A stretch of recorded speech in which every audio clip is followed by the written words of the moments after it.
It is, man. The Bread Tug, the executive. I'm Yeah. Chris. That's Mike. We got a special guest today, man. You kind Yeah. of went to school with this cat, Jarvis Sam, man. What's up, man? Oh man, What's good, going good. on, Jarvis, man? It's been a long time. Yeah. So for you guys don't know, man, we giving y'all jewels. This is the third time in a row we got another guest, and this Yeah, one is man. actually going to be something special.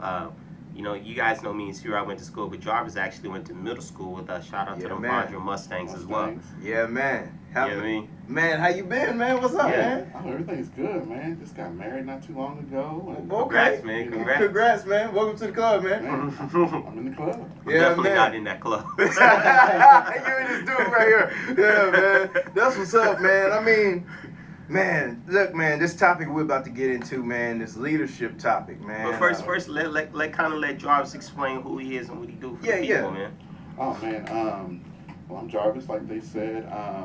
I've led a lot of retail establishments to high performance, and that's what I do. But more than more than leading, financial success and anything, I always believe that leadership is about the people. So I try to inspire others to be leaders, and I try to breed future leaders, so that not only they can provide for themselves and their families better, but they can branch off and do their own thing. And I try to open up doors for especially other African Americans. So That's big. That's That's big. dope. That's dope.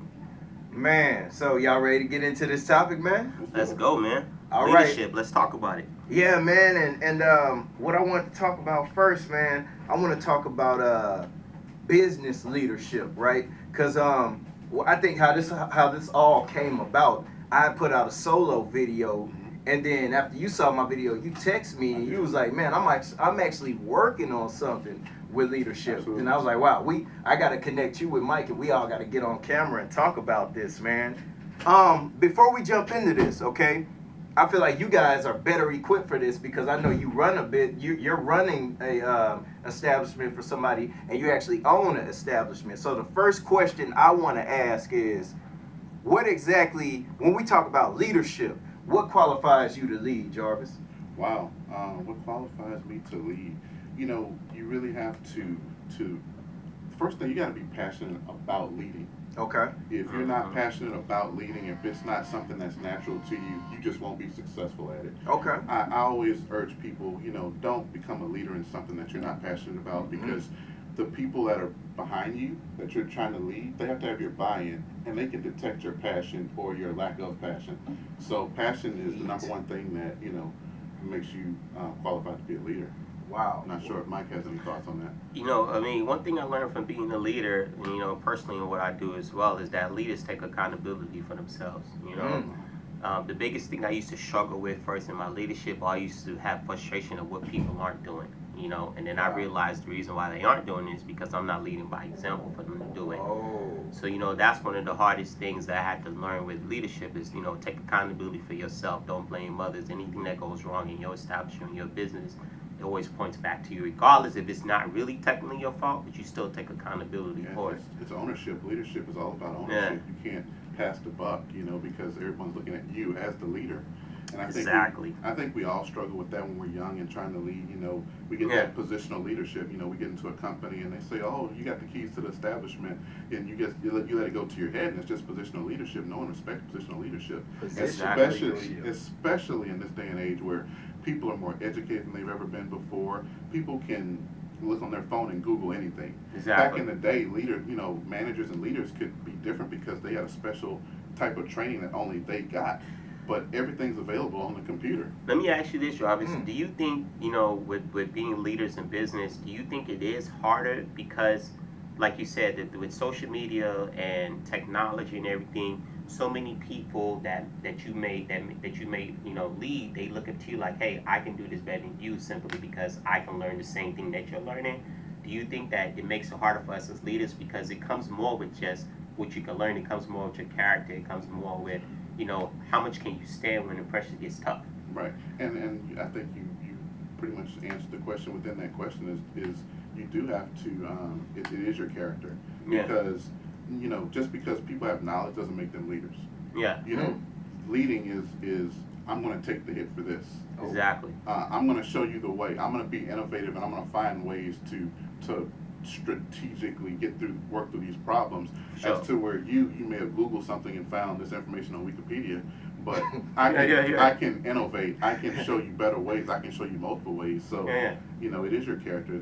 Are you trustworthy as a leader?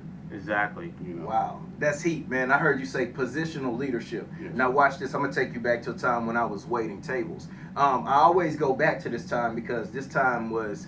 I'm gonna just get into my spiel here. Okay, we say positional leadership. When I'm looking at somebody who's supposed to be a leader within the establishment I'm working at, I look at it like, okay, you're either a leader or you're a dictator, right? Now, when you dictate, you're just telling me, hey, do this, do this, do this, do this, do this, and you're not leading by example. And in the back of my mind, I'm like, okay, I'm here, whatever, this guy's dictating. Excuse my language, fuck him. I'm gonna find something else. I'm gonna work here, but as soon as I find something else, I'm gone. You may get my 2 weeks, you may not, depending on how I feel. That's how I handle a dictator. Now, leadership, right? I remember we had a conversation and you said something that was incredible to me. Leadership is inspirational. You remember you said that? Now, when you say that, okay, if I'm inspired by the way you're leading, I'm gonna go hard for you. Absolutely. Right? Absolutely. Because you're inspirational. You're leading me by example. Right. Now watch this. I listened to a video with Silk the Shocker, right? Okay. And he was talking about Master P and how Master P used to lead. Master P would say, "Hey man, I want you to sweep this up." But as you were grabbing a broom, Master P would grab a broom and sweep with you. Right. You see what I'm saying? Right. And that's what, when we say leadership, right? That's how I'm able to kind of separate leadership from dictatorship. Absolutely. Nobody likes a dictator. Absolutely. But I can follow and be inspired by a leader, right? Right. Yeah, man. That's just I don't know, man. And just to give you another example, man. I don't know if y'all saw that movie Hercules with The Rock. Yeah, it was a great movie. Did you see that movie? Nah, Mike? man, I didn't get a chance to catch it. I caught it on Netflix. Okay, good stuff. It was good. Yeah. Good stuff, but check this out. There's a scene in the movie, right, where he's trained a bunch of these guys to go against this big army, and in the training, from the training they go into the field, and he tells the guys, okay, form a square, and everybody have their shields out, protect yourself, and we're gonna move forward. Right. Now, in them doing that, the Rock's like 20 yards ahead of them, fighting. Right. With the shield, and he doesn't have the same type of protection that Right. they have, but he's fighting with this shield and this sword. Right. That's leadership, Jarvis. It is. When you're able to you can give commands or give instructions, but you're actually jumping out in front and leading by example, like you said earlier, Mike. Absolutely. Let me ask you this, Jarvis, when it comes, since this is your expertise, when it comes to leadership in business, do you believe that anybody can be a leader in business, or do you believe that there can only be one true leader in business, whether it's male or female? That's a great question. I think I look at leadership a couple different ways.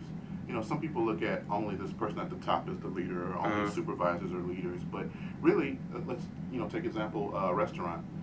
You can have a waiter that's a leader. Oh, He can be a leader amongst his peers. He's a great waiter. He gives great customer service. He helps other tables out when they need help. He's not going to just pass by an opportunity. He's going to go and fix that. But then you have your people who did obtain that position of leadership, and sometimes they're good leaders, sometimes they're dictators, like you said.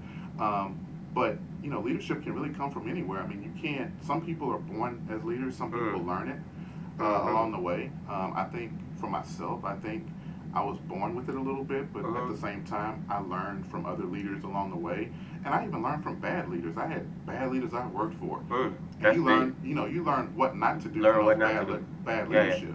So that's kind of how I look at leadership. It's funny how you said that. One guy I listened to a gentleman by the name of Jim Rohn. If any of you guys listen to Tony Robbins, this was Jim Rohn's mentor. Jim Rohn said you need 2 books. You need a book on Gandhi, and you need a book on Hitler. You say you need a book on Gandhi due to the fact you need to see what type of goodness to follow by what a good person does. you need a book on Hitler for read, for example, what not to do Right. by what a bad person does. Right. Because Hitler was the good leader. He was just A bad one. bad person. Yeah. Yeah, exactly. So, you know, when I heard that perspective, that gave me so much. When I heard that statement, that gave me so much perspective because I was like, wow, you know what? I never thought about that. You can learn from what